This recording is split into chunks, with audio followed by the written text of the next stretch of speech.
আমি কোনো আনুষ্ঠানিকতা করব না। সবাইকে আসসালামু আলাইকুম। আমি এক কথা, আমি খুব অভিভূত আজকে এই পাঠাগার দেখতে এসে। আমার ধারণা ছিল না যেটা এত সুন্দর একটা প্রতিষ্ঠান আপনারা তৈরি করেছেন।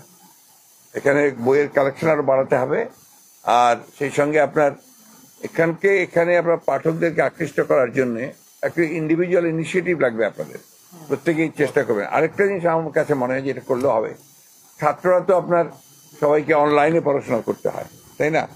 আপনারা এখানে যদি প্রাথমিক পর্যায়ে একটা ল্যাপটপ রাখলেন পাঠাগারে, ওই ল্যাপটপটা ইউজ করতে পারবে বই পড়লে। এই ধরনের একটা ইনসেন্টিভ দিয়ে যদি আপনার তাহলে তারা এখানে আসবে, এসে আপনাদের এখানে একটা জায়গা থাকবে যেখানে সে ল্যাপটপটা ইউজ করতে পারবে আপনার পড়াশোনার জন্য। তাহলে আপনার এই একটা করে মানে বইটাকে পড়তে হবে।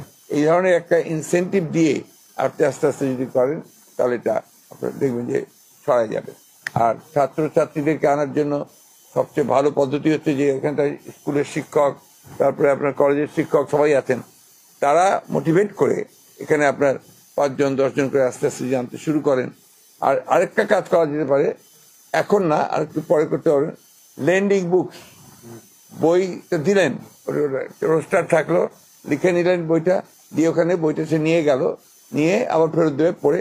তাকে আবার পরে কি পড়লো না পড়লো তার জন্য সবাইকেই আবার আরেকটা ক্লাস নিয়ে তাদেরকে জানতে হবে। তাহলে আপনার আস্তে আস্তে জিনিসটা পরিষ্কার হবে। আর আপনারা যেটা সালাম সাহেব বলেছেন যে আমাদের তো সহযোগিতা আমরা সবসময় করব, কিন্তু আমি রিতাকে ধন্যবাদ জানাই যে আপনি যে রিতাকে যে তার যে উদ্যোগ, তার যে সর্বাত্মক যে আপনার তত্ত্বাবধান, এটার ফলে এটা এত সুন্দর করে হয়েছে। আপনারা সেখানে সবাই মিলে সহযোগিতা করেছেন। আমার বিশ্বাস যে আপনারা যদি একসাথে কাজ করেন তাহলে এটাকে আপনারা আরো সমৃদ্ধ করতে পারবেন, পাঠাগার হিসেবে সমৃদ্ধ করতে পারবেন। আর বই বোধহয় আরো লাগবে। হ্যাঁ, বই আরো আছে, বই আরো লাগবে। আর শুধু মানে আমাদের বইগুলোই রাখবেন না, এখানে সব ধরনের বই মানে অন্যান্য মনীষীদের জীবন, অন্যান্য রাজনীতিবিদদের জীবন, এইগুলো এখানে থাকা উচিত। বাংলাদেশের যারা ইম্পর্টেন্ট মানুষ তাদের বইগুলো থাকা উচিত, যারা এখানে আমাদের দেশের জন্য যারা অবদান রেখেছেন। সেই সঙ্গে বিশ্বের যারা বড় বড় রাজনীতিবিদ আছেন, যারা যেমন আপনারা জানেন আমাদের রসুলুল্লাহর উপরে একটা বই থাকা দরকার, তার জীবনী সম্পর্কে।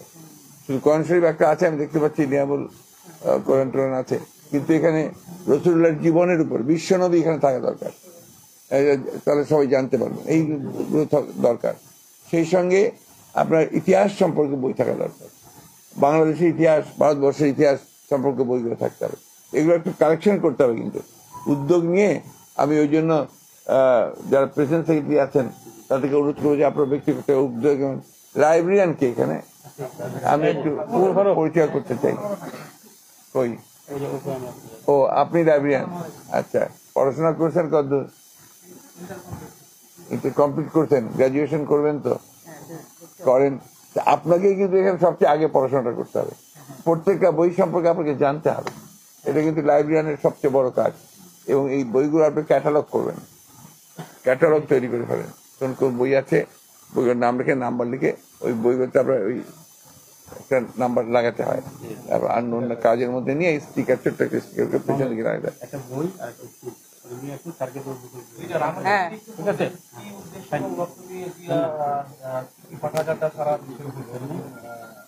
লক্ষ্য তো একটাই, সেটা হচ্ছে আপনার এই মানুষদেরকে দেওয়া সম্পর্কে জানানো, 1 নম্বর।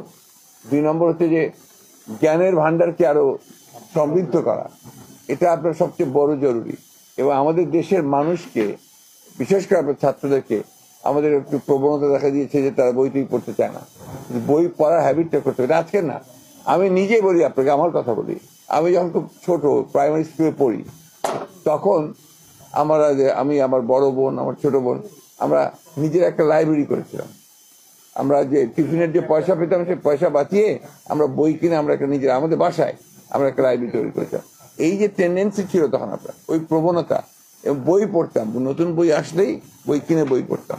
এই জিনিসগুলো আপনার এখন একেবারেই নাই। এখন তো আপনার মোবাইলে সবকিছু পাওয়া যায়, মোবাইলে যেটা পায় আর বইয়ের মধ্যে অনেক পার্থক্য, অনেক পার্থক্য। আপনি একটা বই পড়লে অনেক বেশি জানতে পারবেন।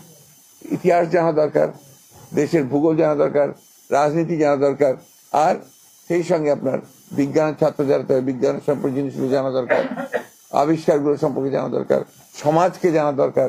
সব মিলিয়ে আপনার একটা জ্ঞানের যে ভান্ডার সেটাকে বিস্তৃত করা, এটা আপনার খুব বেশি জরুরি। এই জন্যই পাঠাগারের চিন্তাটা সেটাই।